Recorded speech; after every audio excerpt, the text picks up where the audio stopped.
Welcome, today in front of me Motorola Edge 30 Neo, and I'll show you how to enable or disable NFC on this device.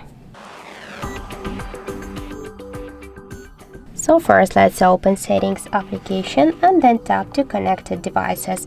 After that, click to Connection Preferences and you'll see here NFC section.